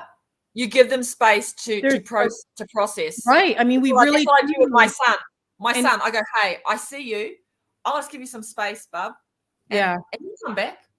Yeah. And she said that, you know, that we were busy competing with one another, but we're the opposite to complete one another. And that was so powerful because, like I said, there was always this competing thing going on with my husband and I, but I didn't understand that, like, that's me. I was naturally being like that.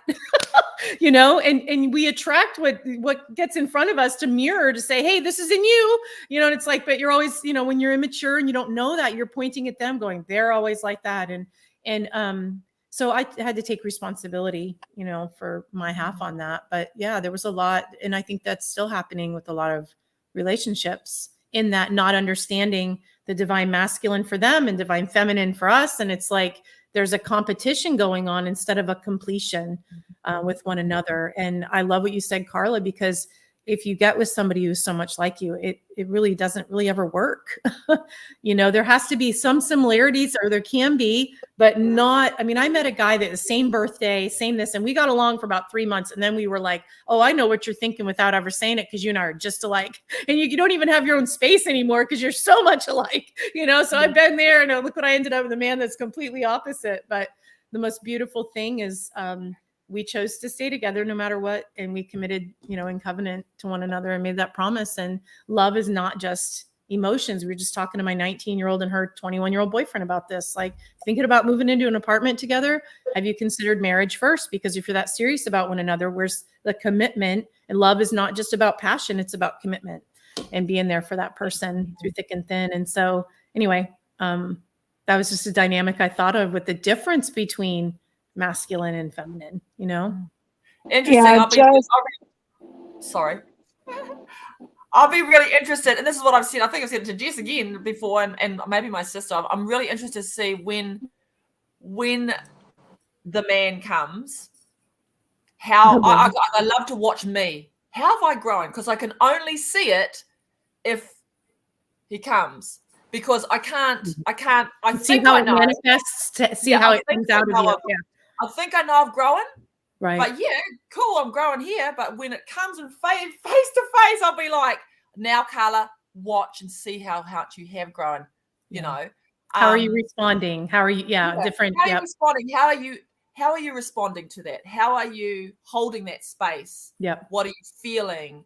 what triggers are coming up. I love watching it. I step outside myself when in circumstances to see me and watch myself, because I can only grow from knowing me and how I respond. And I can only see how much I've grown if I look at me.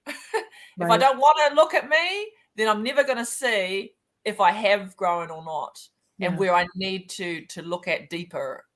But sorry, Shana, I always pronounce your name. Shana, Yeah, Shana. see, in New Zealand, I'd say Shana, but Shana. So I've got to go Shana. Okay. Go, Shana. It's my mom's fault because she named me after her favorite romance novel. We're speaking of divine feminine right now. Yeah, I was named after a romance novel, and a pretty darn good one, because I read it when I was 18.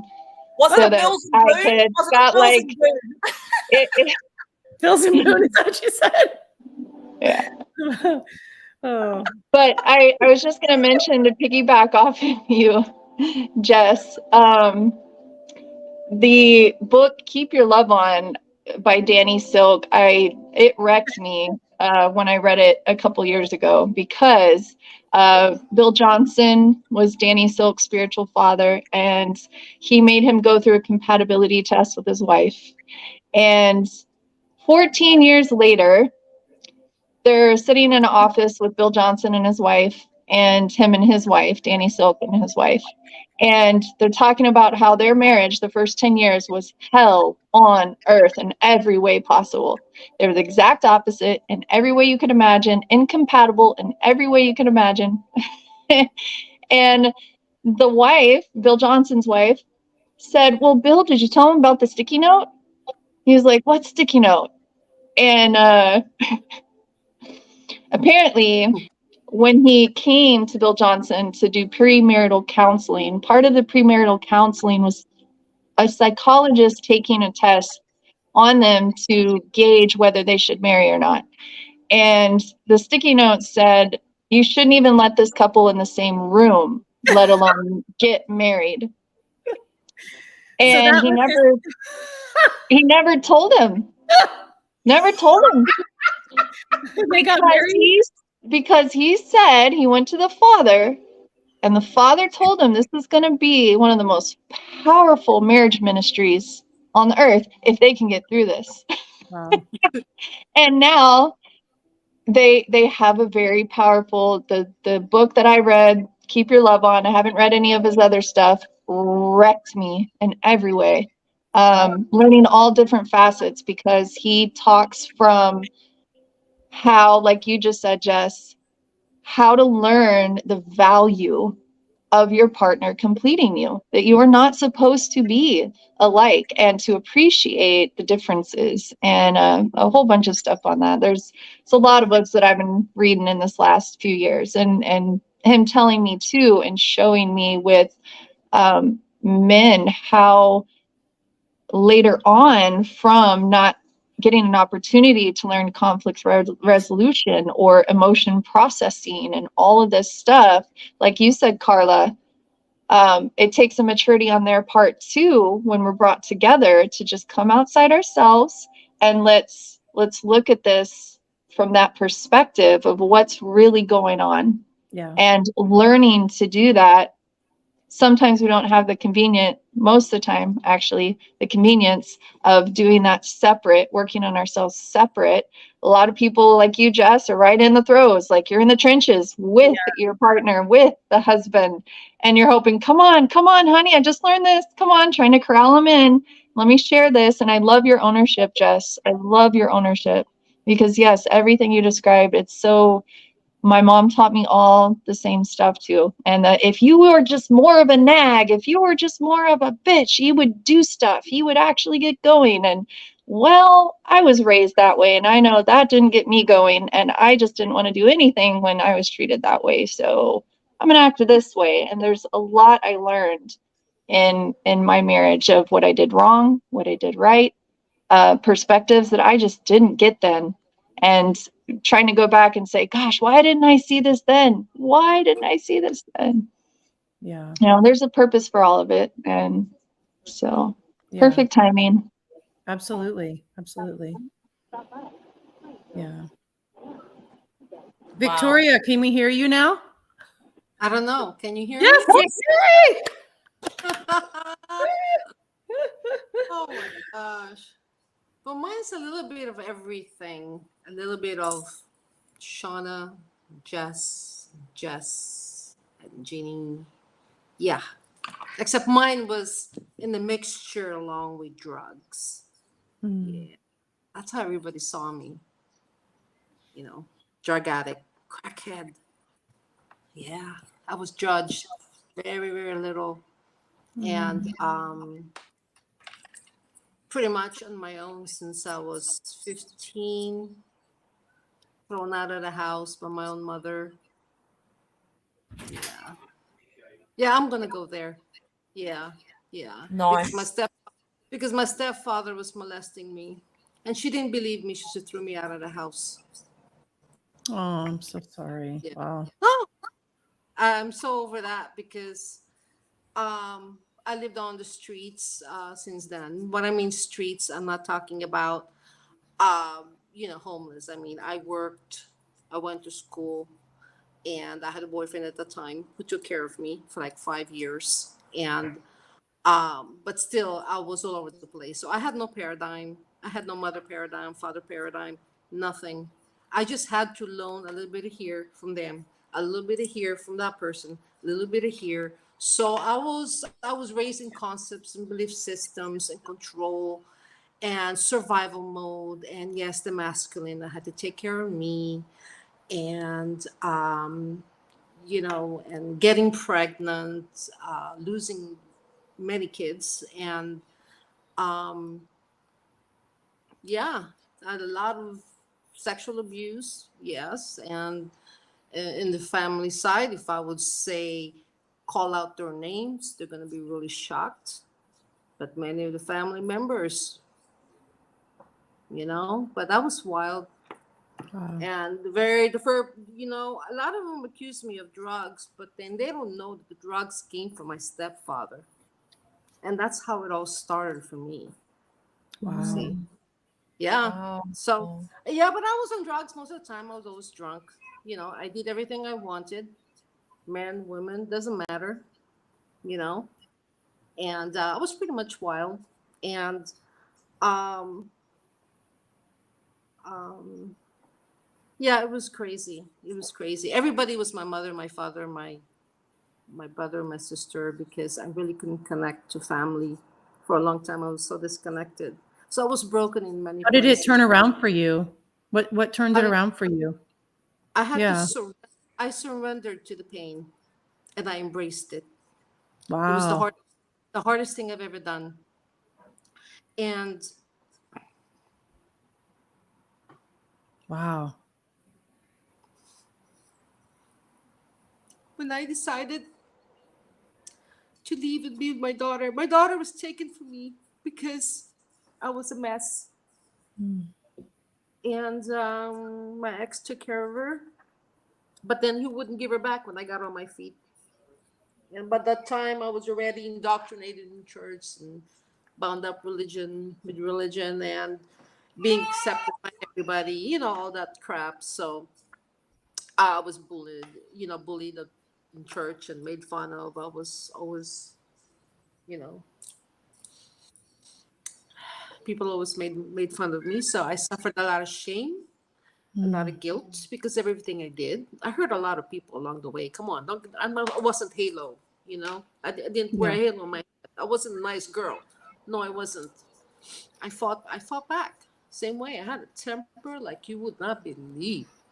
Me too, So girl. everybody, so I had a label, Yeah. I was labeled with a person with a bad temper and, labeled this, one's a drug user, always a drug user and all this stuff and everything else. So when I surrendered to it and I embraced it,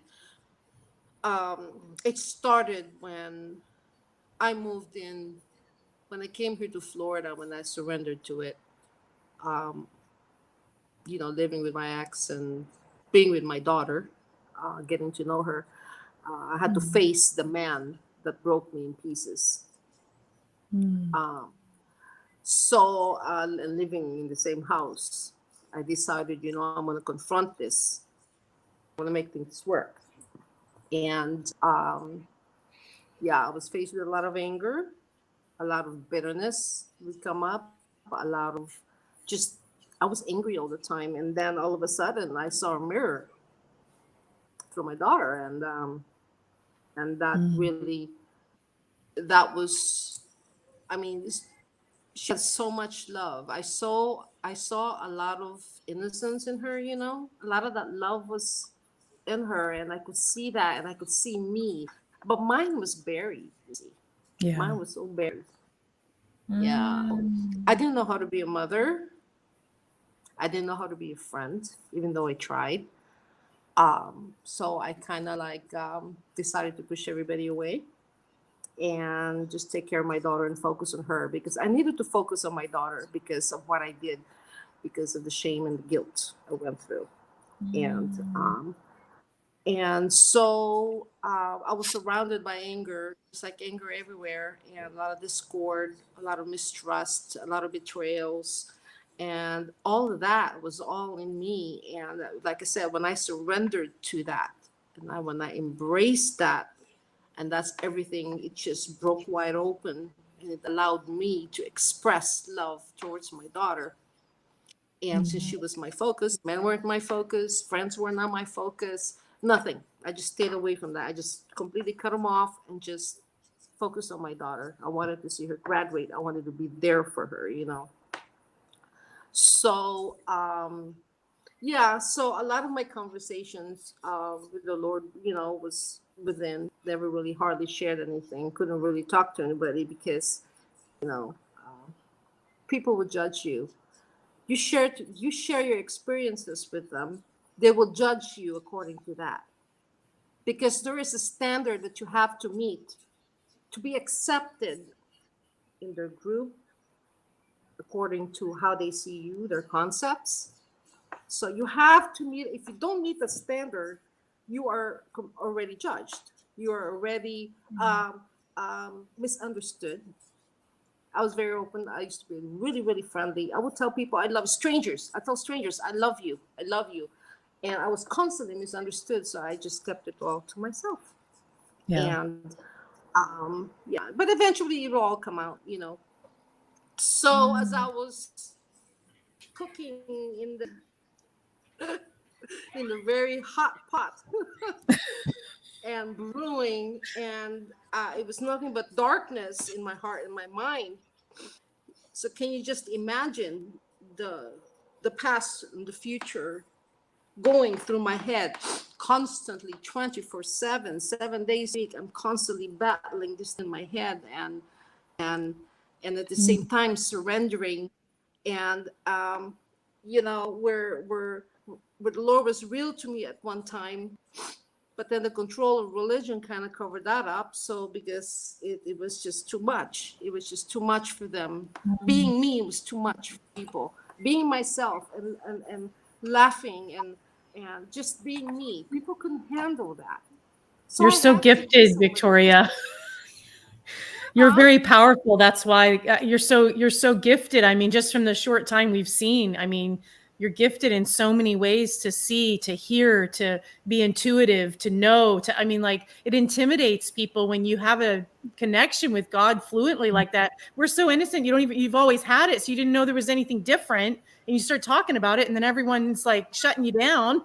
You're just like, what's the deal? What's the problem? Yeah, I can relate to that. It's very true. And you stop being who you are. But I love that you've been able to be who you are with us, because she just came right out and we all just love her to pieces.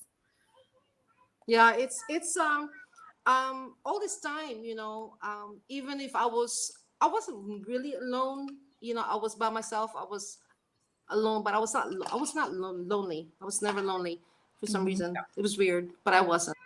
And I was already moving in the spirit, but I was not aware of it. I was doing things. I was saying things. I was seeing things. And remember when I mentioned I always had an aerial view? I would get an aerial view of everything that's going on.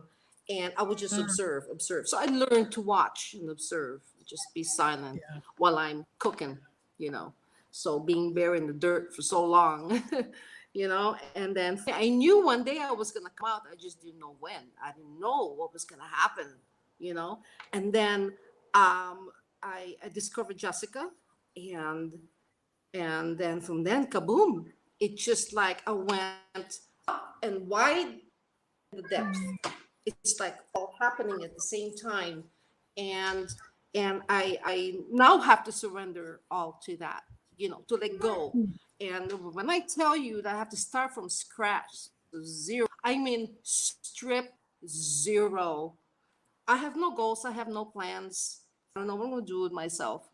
And I don't have no education. I have the gifts and the talents, but you know what? I'm okay with that. Yeah. Because I am content where I'm at. And I accept who I am. And I'm falling in love with who I am. Amen. And it's coming along, and we all have bits and pieces that he still needs to fall away, be stripped away, which is fine. I do this as I go, as Sean said, we do as I go, as you said, Carla, we do it as I go, as we go. You move as you go, and we learn as you go. That is the way I've lived, but I just was not conscious of it. So now I want to be more aware and purposefully. There you go. Yep. And I could not be put in a box of rules. I've never followed any rules. I've never obeyed any rules. I just always lived outside the box and outside whatever everybody says about me. But the belief in the world, but not of the world. Yeah. So it's a wonderful place. This is a place where we're at, where all is coming together.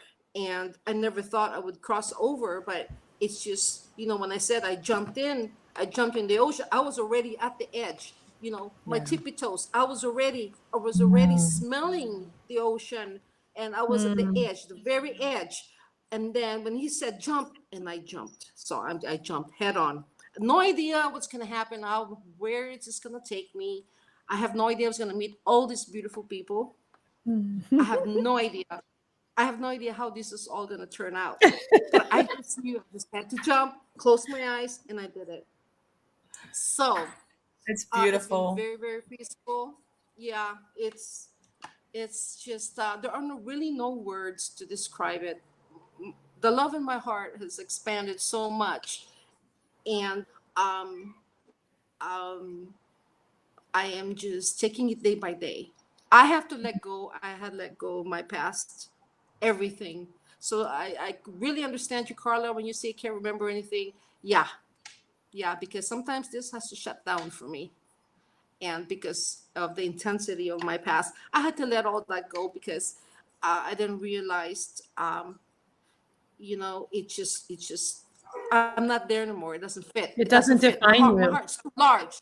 Yeah. Yeah. It doesn't define you, and God doesn't see it anymore. I mean, yeah. It's not there for him. He's like, what happened? Of course, occasionally, yeah, exactly. Sometimes the fear will try to come, but in any case, we deal with that on a basis. It's nothing really, I'm worried about my future, my kids' future. Actually, no, because, excuse me, it's everything's okay. I trust. There you go. I trust everything is okay. Yeah. And for me to be able to say I can now trust again is a big deal for me. Very, very big deal for me. And to trust you guys. Yeah, thank you for trusting us. That's what I was about to say. Exactly. That's beautiful, Victoria. Yeah. So beautiful. So beautiful. My daughter so dearly. It's just beautiful. She is everything, but she was a mirror in every reflection, like a diamond. Every time the diamond turned, I could see the reflection, and I could see my daughter. And there's no good, there's no bad. because I've already let go of every judgment, you know. So I see it now. It's like every facet of my life was mirrored back to me through my daughter, and and she, and yeah, it was powerful. That's why I had to surrender to it. Unconditional love is the most powerful thing anyone can ever experience. It is so freaking amazing. I have seen things unfold before my eyes because of it. Yeah. And that was the only thing I had. Yeah, that was the only thing I held on to, because when I had nothing and no one, was unconditional love. And that's what put me together. And it's just, it's the depth. Yeah. And it gets even deeper. I just cannot put it into words, but yes. As you're speaking, Victoria, as you're speaking, Yes. you know what I'm saying? I don't know, some of you might have heard of this art. It's an ancient kind of like way in which the Japanese used to put together broken pieces of bowls. It's called kintsugi. And when they do it, they put the broken pieces together with gold. And you become even more valuable because of those places you've been, and you become more powerful, more beautiful than ever before.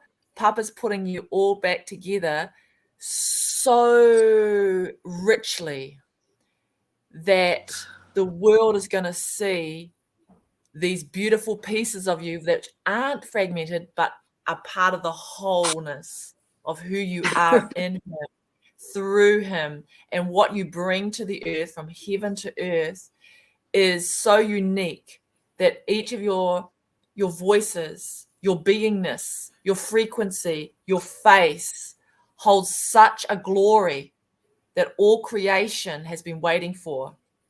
Amen. To set it free. Yep. Amen. Thank you for sharing. We love you. We love your name. It just speaks. You're victorious. You're just amazing. Break on through to the other side. More than any of us. I'm just saying, like, break on through. She's released her first live, her second live. You've done 2 lives now. Like, she's rolling, girls. Like, she's taking off. She's gonna leave us in her dust. And she's bloody hilarious. You what? This is the first public one. This is the first public one. 2 lives secretly. Yes, you've gone live secretly. You guys, and you guys, okay. Me too, girl. She's fine. She pushed it out. You guys like, okay, let her fly. I'm seriously, like people are just watching me all snot face and everything. But yeah, I don't care if people know about me or don't know. I really don't, because the freedom. I hope they know about you. You're beautiful and free. You are beautiful. Did you say snap face? That's so cute. Snap face. Victoria, rub Like all over me. Snapchat, Facebook.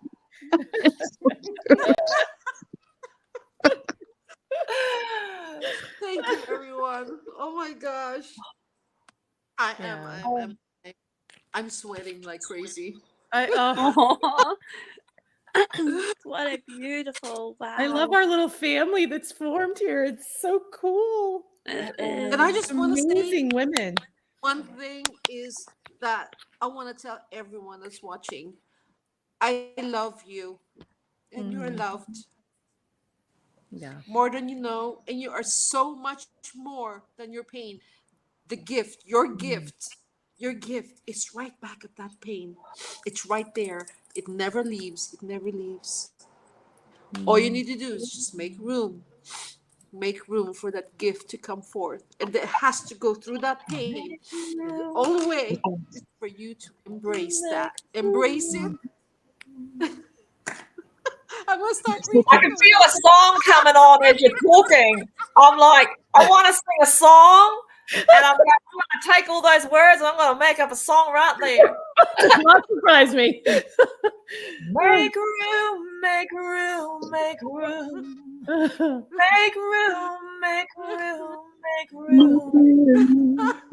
Make room for your pain. Yeah. Make room, make room, make room. You're so divine. You're divine. You're divine.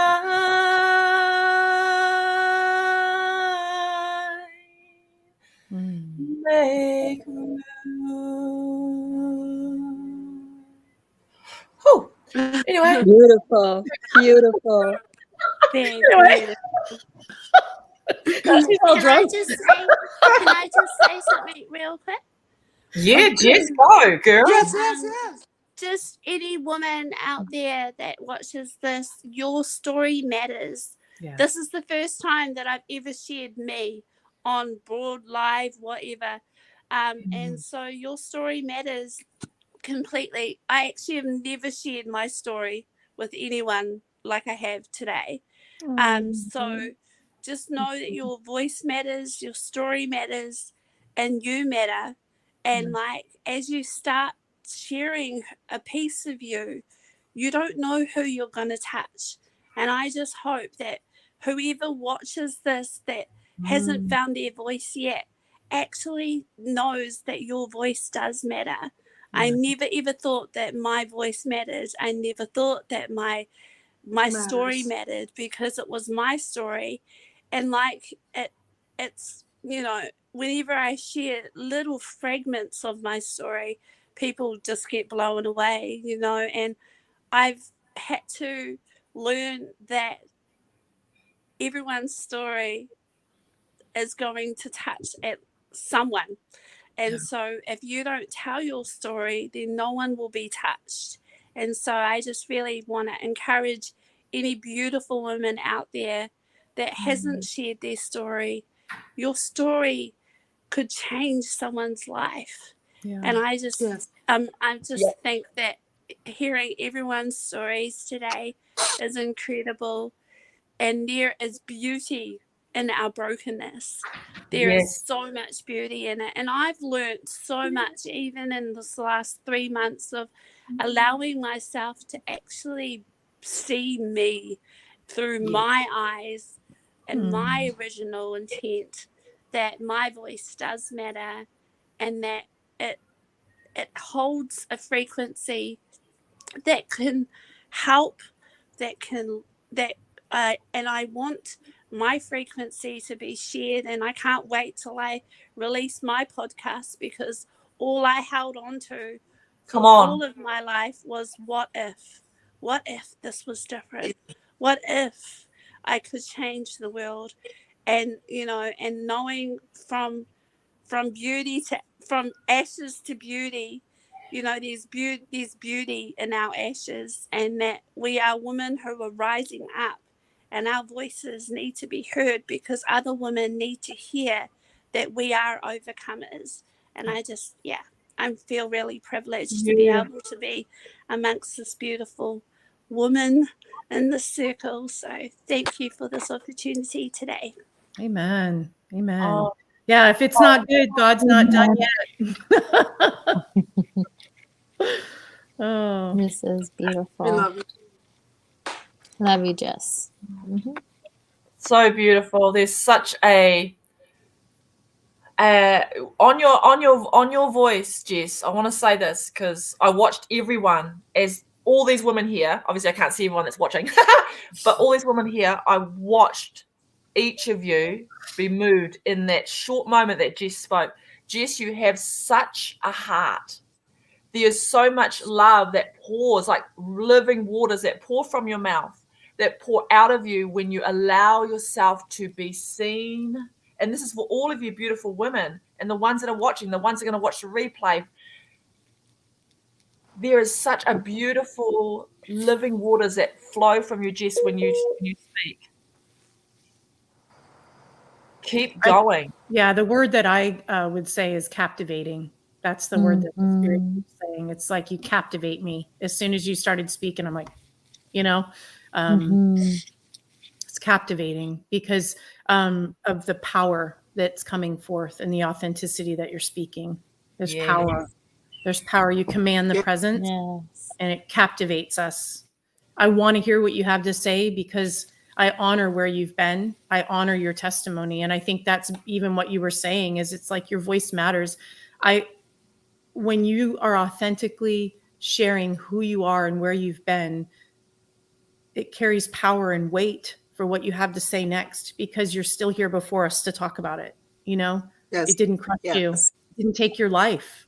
You know, there's just there's so much power in it. So, yeah. Oh, absolutely. Wow, ladies, everyone, we've been going for exactly 2 hours and 2 hours. We are women. That's you. We process with the front, it comes out the mouth. Oh, girls, amazing. Thank you all for sharing yourselves with us. Thank you. There's still so much more to do. We're going to do this again. Jess. Oh, yeah. Oh, yeah. I think this is because this is just the tip of the iceberg. That's even. This was just one subject, you guys. Just saying. And we sping.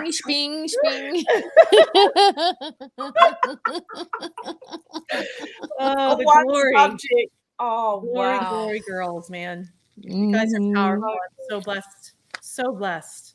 Yes. So blessed that you joined our vision, because this is it. This is it right here. Exactly. Yes. Yeah. Exactly. They need to hear an authentic voice. Yeah. And this is beautiful. Exactly. I just want to say thank you to all of you for sharing you with the world, because this is global. You've just shared you with the world, not just us sitting on this little thing, just us little 7 people right now, and 4 people that are watching that was up to like 8, 9, 10. And you're sharing yourself with the world, and you are going across right now. Yeah. And I want to say thank you for allowing yourself to be seen and heard. And you're making, like you said, your voice, you everything about you is making a difference right in this moment. Mm-hmm. So thank you, everyone, for joining us at our podcast, Sound of Many Waters, and those that have been watching. And we did go for 2 hours, so no doubt some of you did pop off. Hung in. Do you want to wrap it up, Jess? Jess, do you want to wrap it up? Well, I mean, I would love to invite other women to join us. It's a private Facebook group on purpose. It's just $7 US to sew in Patreon, because we wanted it to be inexpensive enough for everyone to do it. But those that really wanted to be accountable and be here would spend that $7, and others would go on to the next free group. So we really, truly want this is who we are. And we would love for you to join and be supported and have a safe space to process and become all that you are, and empower you to shine in all of your glory.